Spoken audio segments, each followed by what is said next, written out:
This account comes from a friend who worked as a junior biologist at a remote permafrost research station in the Siberian Arctic.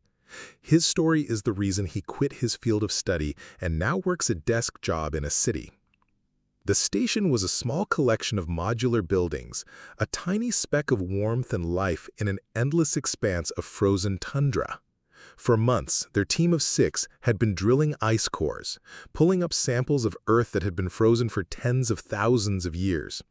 The work was monotonous and brutally cold, but occasionally they found things: ancient pollen, frozen moss, microscopic organisms.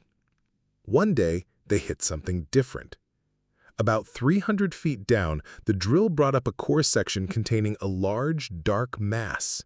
It was organic, about the size of a sheep and vaguely mammalian, but its shape was unlike anything they had ever seen. It was covered in a thick, black, bristly fur, and what looked like several long, spindly limbs were curled around its body. The excitement in the lab was electric. They had found a perfectly preserved, unknown prehistoric creature. They designated the sample Specimen 301 and moved it into the secure cold lab, a heavily insulated room kept at a stable -50 degrees Celsius. My friend, Alex, was tasked with monitoring the specimen's containment, logging the temperature, and taking external readings. From the beginning, he felt a deep, instinctual revulsion toward it. It wasn't just a piece of frozen meat. Staring at it through the thick frosted glass of the containment unit, he felt an unnerving sense of presence. He told his boss it felt like it was aware. He was, of course, laughed off.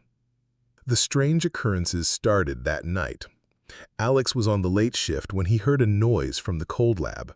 It was a low, deep vibration, almost a hum, that seemed to come directly from the specimen's containment unit. He checked the logs. All systems were stable. He dismissed it as a quirk in the machinery. A few days later, another researcher swore she saw the ice around the creature crack slightly, even though the temperature in the chamber was constant. The senior scientist told her it was just the ice settling. But then the lab's temperature monitors started fluctuating wildly, but only within the cold lab. No one could find a mechanical reason for it. A feeling of collective dread began to settle over the station. The team became withdrawn and paranoid, and Alex said he often felt like he was being watched, even when he was alone. The climax came during the 3rd week. A massive blizzard hit, a true Arctic whiteout that cut off their communications and buried the station in snow.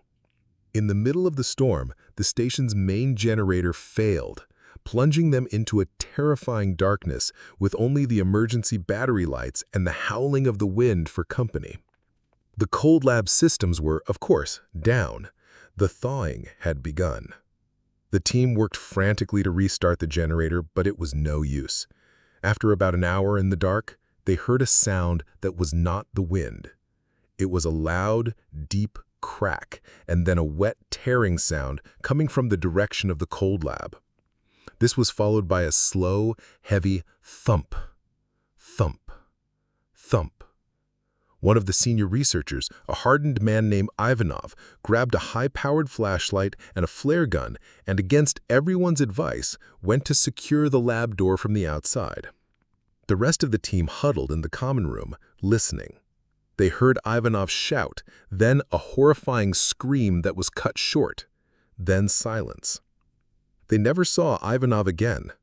When the generator finally sputtered back to life 6 hours later, they found the reinforced door to the cold lab bent outward, its locks broken. On the floor were Ivanov's flashlight and the flare gun, lying in a pool of dark, viscous fluid that was not blood. Of the specimen, there was no sign. The blizzard raged for another 2 days. The 5 remaining survivors barricaded themselves in the common room, knowing that something was now outside, or perhaps inside, the station with them, moving silently through the dark, frozen corridors. My family and I moved into a house in rural Vermont just before winter set in. It was our dream home, with a huge backyard that bordered a dense, dark forest. Our 7-year-old daughter, Sophie, was excited for the first real snow. When it came, it was magical. The yard was covered in a thick, perfect layer of white. That first morning, Sophie ran outside to play. A little while later, I looked out the kitchen window and saw that she had made a snow angel in the middle of the yard. It was sweet, but she was lying in it, talking to it, her breath pluming in the cold air. I assumed it was just an imaginary friend. This became her daily ritual. Every day, she would go to the exact same spot and lie in the snow angel, whispering to it. My wife and I started to find it a little odd. Sophie would leave gifts for her angel, one of her dolls, a pretty rock. The next morning, the items would be gone. We assumed a fox or a raccoon was taking them. One afternoon, I looked out at the snow angel from an upstairs window and noticed something that sent a shiver down my spine. The shape was wrong. It looked like a normal snow angel from the ground, but from above I could see the proportions were off. The wings were too long and pointed, and the head impression was slightly too large and oblong. It looked less like an angel and more like a giant, strange insect. Sophie's behavior became stranger. She would insist on leaving the back door unlocked at night so the angel can come in if it gets too cold. We obviously refused, but we started hearing things. One night, I heard a faint whispering coming from her baby monitor. It wasn't Sophie's voice. It was a low, rasping sound, like dry leaves skittering across pavement. When I went in to check on her, she was fast asleep. The breaking point came a week later. I woke up in the middle of the night, needing a drink of water. As I walked through the dark living room, my bare foot stepped in something wet on the hardwood floor. I flicked on a light. There was a small puddle of melted snow on the floor, and leading from it was a trail of small, wet footprints.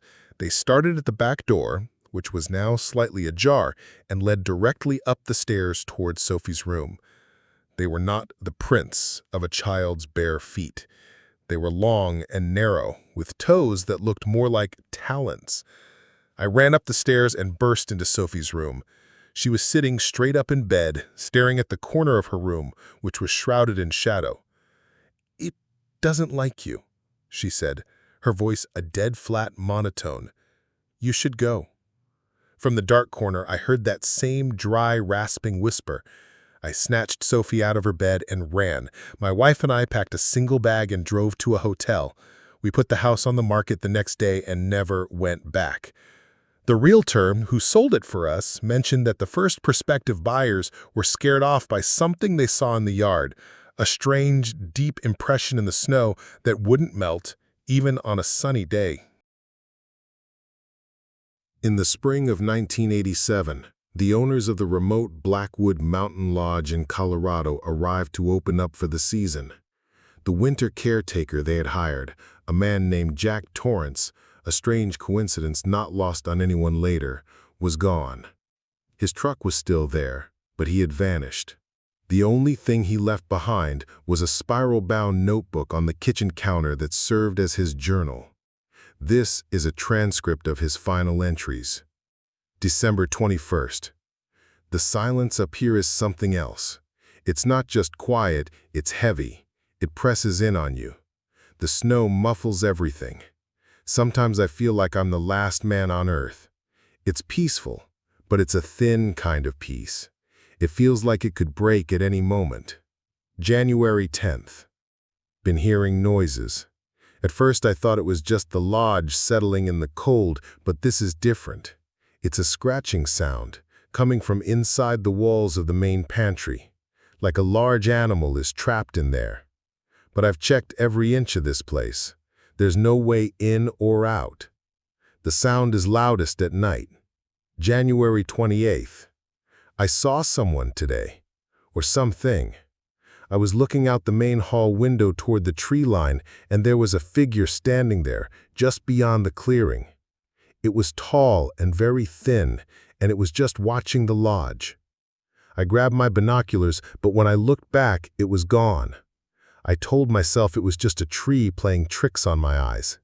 But it wasn't a tree. February 12th. It's back, the figure in the woods. It's in the same spot it was before.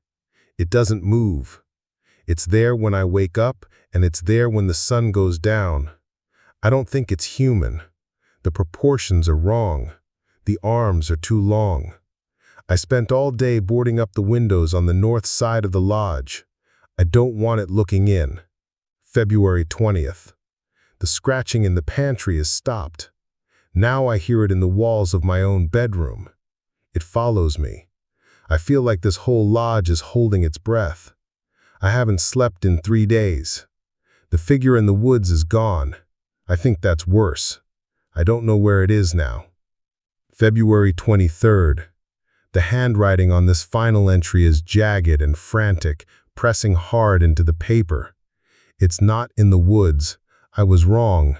The cold doesn't bother it. I left the door open for a second to bring in firewood, and the snow on the porch melted in a perfect circle. It's not cold. It brought the scratching with it. It's in the lodge. I can hear it breathing. It's so tall. Oh God, it's in the walls. It's right here, in the... The entry ends there, the pen trailing off the page. The authorities conducted a search, but no trace of Jack was ever found. The owners sold the lodge a year later, claiming they could never get the feeling of being watched out of the empty building.